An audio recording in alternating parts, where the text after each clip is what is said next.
It probably would be cool to bring in my grandpa's watch here to show the kids during Pearl Harbor. It's a good idea. I have a bunch of good ideas. That belongs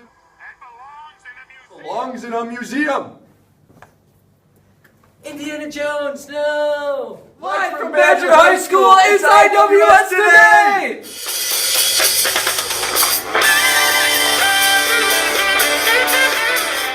It's IWS Today!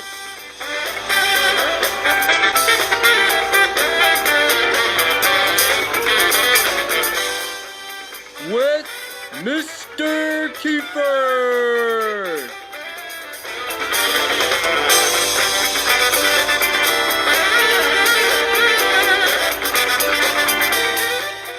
And starring Mr. Clock! Ladies and gentlemen, it's IWS Today!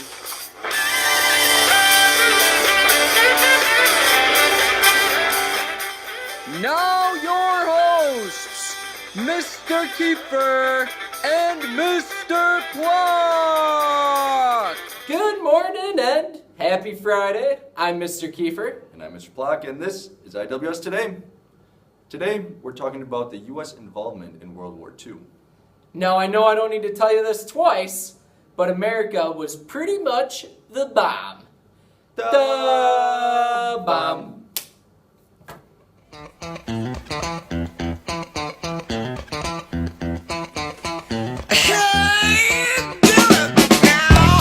Hello, my friends, and welcome to another edition of Bill Swirsky's Superfans.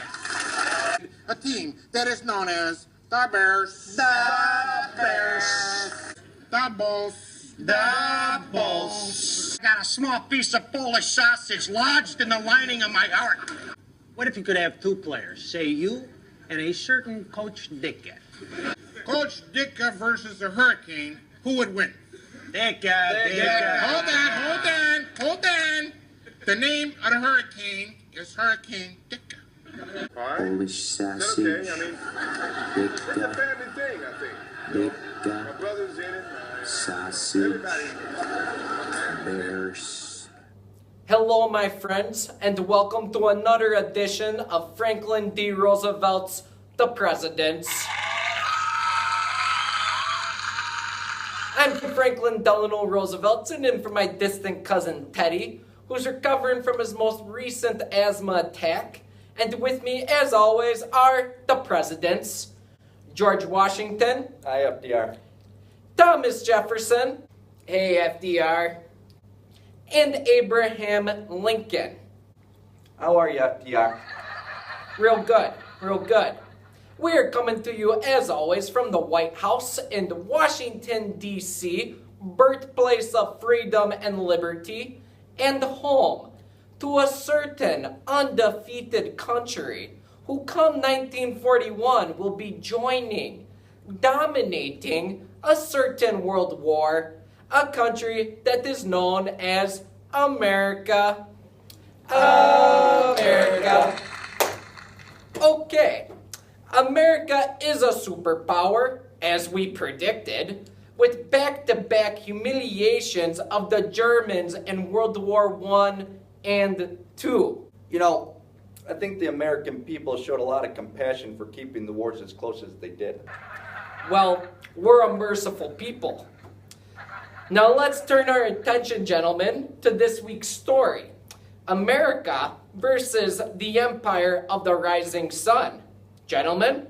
Well, FDR, we feel if America enters this war, it will be due to the oil embargo on Japan that will lead to a surprise attack on Pearl Harbor. So, your pick? America ends the war with the use of an atomic bomb. Really? An atomic bomb? The American people will find a way. America. America. That was me. Very nice. All right. By the way, I should mention that Abe was kind enough to show up today even though earlier in history he was a victim of yet another presidential assassination. It's alright, FDR. Just need to limit my Civil War intake to one time in U.S. history. Doc says I have the ability to preserve the Union lodged in the lining of my heart. Yeah, good luck with that. Now let's turn our attention to the other European theater of fighting, with America establishing a foothold in Europe, an event that is known as D-Day. As D-Day. Okay, gentlemen, America is preparing to invade the European mainland. Gentlemen, the only question is not if America will invade, but where will it be? You know, Hitler is mistakenly thinking it will happen at the port of Calais under General George S. Patton. That's right. We're talking a successful diversion with Patton's dummy balloon army. Which brings us to our very special guest, reporting live from the Western Front on the beaches of Normandy. You know him as Ike. Ike. Here he is, Dwight D. Eisenhower.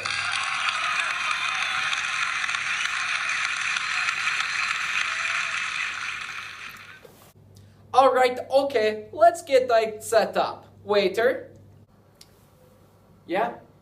You know what? I'll have the largest amphibious invasion in history. Goes well with everything. Dwight, I do know the boys have a lot of questions, so let's get started. Gentlemen? Dwight, what about the invasion of D-Day?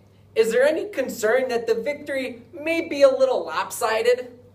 Yeah, why don't you just take down the Nazis by yourself? I don't think they'll let me do that, guys. What if you could have two people? You and a certain George Patton. Whoa, that's already unfair again. Yeah, that's no contest. If I may shift gears for a moment, gentlemen. Statue of Liberty versus a hurricane. Who would win? Statue of Liberty. Hold on. The name of the hurricane is Hurricane Liberty. FDR, you don't mind if I say something, do you? No, go ahead. The D-Day invasion began on June 6, 1944, on 5 beaches in Normandy: Utah, Omaha, Juneau, Sword, and Gold. America. America. America.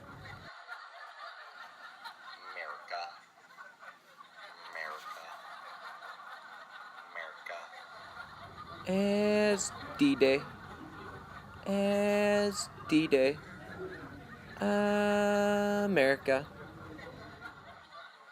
USA. America. Statue of Liberty. D-Day. You guys know what I'm saying, right? Of course. Yeah. Now, thank you for coming on, Dwight. Now, before we sign off, Abe here has a special ritual that he would like to perform in honor of America. As you can see, Abe is wearing a red, white, and blue do-rag and a backyard barbecue 4th of July American tank top. Abe, when was the last time you performed this ritual? July 4th, 1776, the year America became a country. Okay, you may proceed. I pledge allegiance to the flag of the United States of America.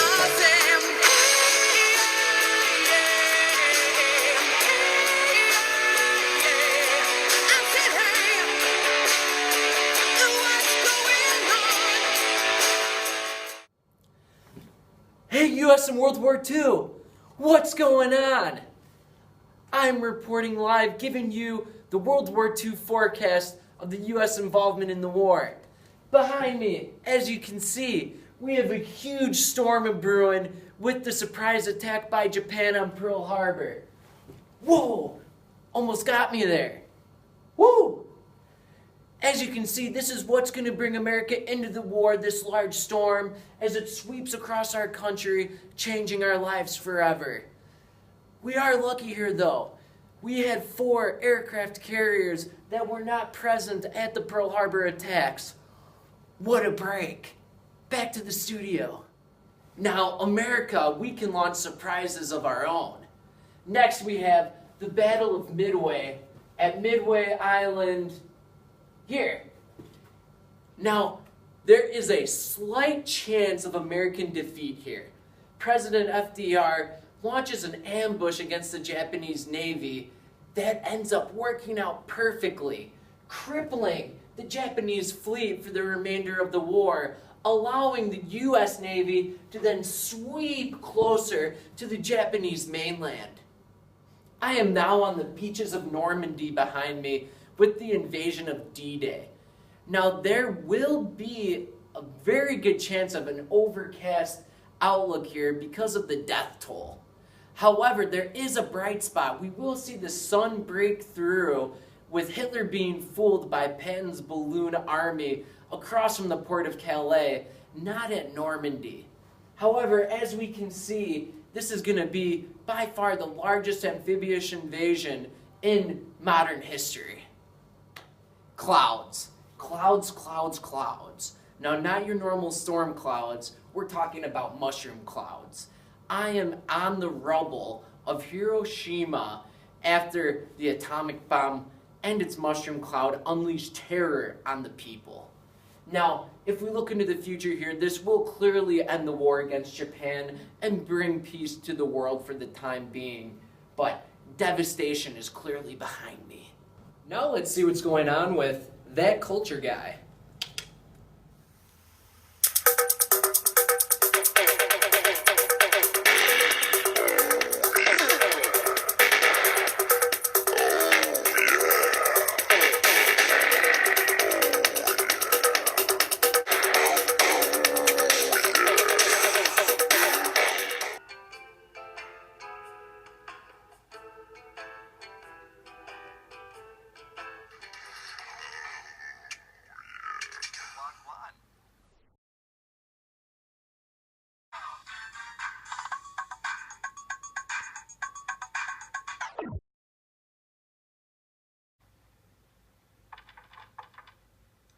Scratch with your left pinky. No way.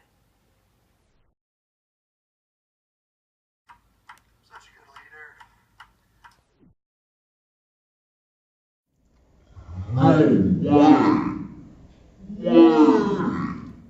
About 70 million people fought in the armed forces of the Allied and Axis powers. No way! Mr. Kiefer, who lost the most people? The Soviet Union. The Soviet Union lost almost 7 million soldiers and 20 million total people. That culture guy, what is that?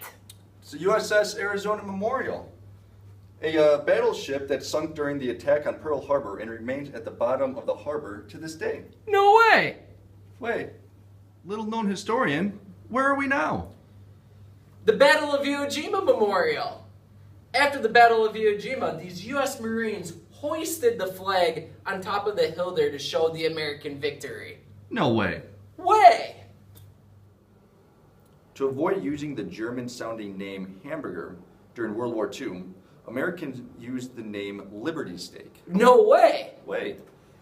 Hiro Onoda, an Imperial Japanese Army intelligence officer who fought in World War II, never surrendered in 1945. Until 1974, almost 30 years after the war, he held his position in the Philippines. His former commander had to travel from Japan to personally issue orders relieving him of duty in 1974. No way. Way. Now let's go live back to the classroom, room 133, the classroom of champions, to Mr. Plock for IWS Now. Thank you for watching today's program. We'll see you next Friday.